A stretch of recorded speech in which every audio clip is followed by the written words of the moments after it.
আমরা ডাকাতদের সম্মান দিতাম না, কারণ ডাকাতরা কোনো বসস্থানে গিয়ে লুটে নিয়ে আসতো, আর সময় ক্ষেত্রে তারা এই কাজগুলো করেছিলেন। আর আমরা তাদেরকে কখনোই সম্মান দিইনি, আর সেটা আমাদের দেয়া যায় না মনে করেছি। আজকে রাজ্য রাজনীতিতে দেখবেন এক একটা ডাকাত পরিবর্তন এসে গেছে, কারণ তারা অপকর্মর অর্থ এই রাজ্য থেকে লুটে নেয়, কারণ তাদের মনোভাবনা সে পরিস্থিতি যা রাজ্যের, তাতে তাদের মনোভাবনা যখনই তিনি গদিতে বসবেন অধিক অর্থ যেন তার ভাড়ারে চলে আসবে।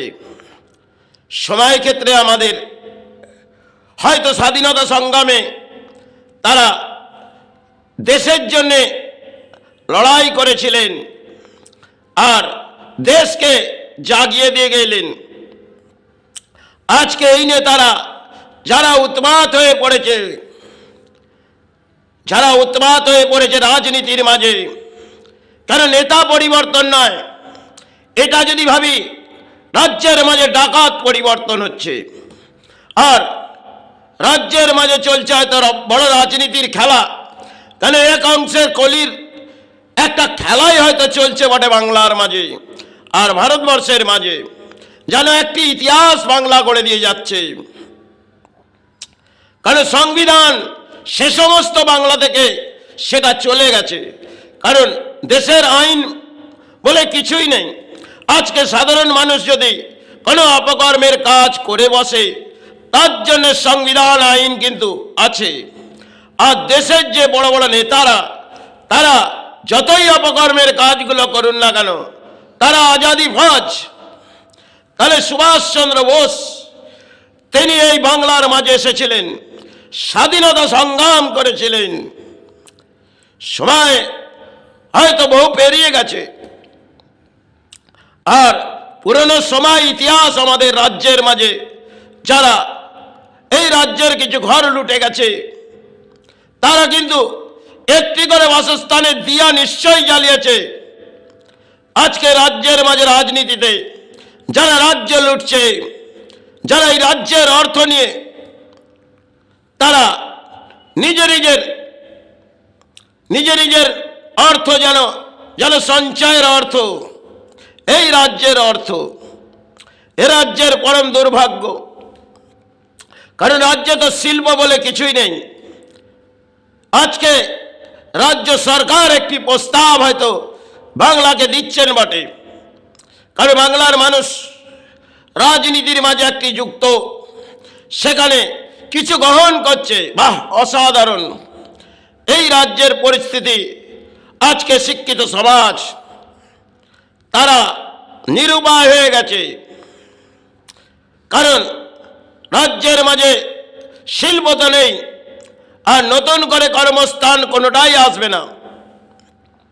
রতন টাটা তিনি হয়তো রাজ্য থেকে চলে গেছে, আর নতুন কোনো কর্মস্থান আসতে গেলে তাকে বড় বড় ইন্ডাস্ট্রি সেখানে যদি বাংলার মাঝে আসে, যেরকম রতন টাটা এই ভারতবর্ষের একটি কোম্পানি, তিনি রতন টাটা ছিলেন, ভারতবর্ষের বিভিন্ন রাজ্যে তার কিন্তু কর্মের লড়াই করে গেছেন রতন টাটা।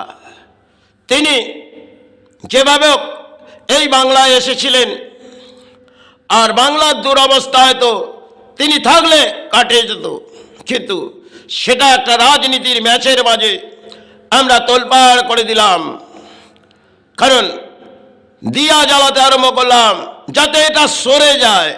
আর এটা যদি সরে যায়, তাহলে আমাদের বাংলা পরম নেতার সৌভাগ্য এসে যাবে, আর রাজনীতির ফুল ফুটে আসবে। এই বাংলায় চললে হয়তো সেটা খেলা, আর সেই খেলার মাঝে হয়তো তিনি জয়ী হলেন, তাতে হয়তো তিনি জয়ী হলেন। আজকে জয়ী হওয়ার পর এই রাজ্যে তো কোনো শিল্প সেটা তো নেই, আর সে কর্মস্থানগুলো আজকে আছে বলে বাংলায় কিছু মানুষ করে খাচ্ছে। আর এই বাংলার মাঝে দুরবস্থা দেখবেন অত্যন্ত ভয়ঙ্কর আসবে হয়তো। কিন্তু বাংলায় রাজনীতি নিয়ে হয়তো চিৎকার করে যাচ্ছে সমাজের মানুষ, কিন্তু এই রাজ্যের মাঝে কিছুই নেই। আছে কিছু জুয়ার ঠেক আর কিছু মদের ঠেক। যদি সরকার এগুলোকে সারা রাখে তাহলে সরকারের উৎপত্তি হবে আর জনগণের বেসাহারা হবে। এই রাজ্যে দেখবেন এক একটা জায়গায় জুয়ার ঠেক আর মদের ঠেক। কারণ রাজ্য সরকার একটি প্রস্তাব হয়তো দিয়েছিলেন, সে রেশনে আমাদের মদ দেওয়া হোক, তাহলে এই রাজ্যের মানুষ সেটা গ্রহণ করবেন আর রাজ্যের সরকারের উন্নতি হবে। এটাই তিনি চেয়েছিলেন হয়তো, তাই ভারত সেটাকে কখনোই মেনে নেবে না। তাই এই যদি আমাদের দেশের দুরবস্থা হয় তাহলে এই দেশে শিল্প তো নেই। আজকে কিছু মায়ের সন্তান তারা হয়তো একটি ঘরের অর্থ হয়তো দিয়েছিলেন বটে, যে কোনো রাজনীতি আজকে যেটা আছে তার মাঝেই হয়তো দিয়েছিলেন, সে অর্থ কোথায় গেলেন কেউ বুঝে উঠতে পারলেন না, কার ভাড়ারে গেলেন। এই তো রাজ্যের রাজনীতি।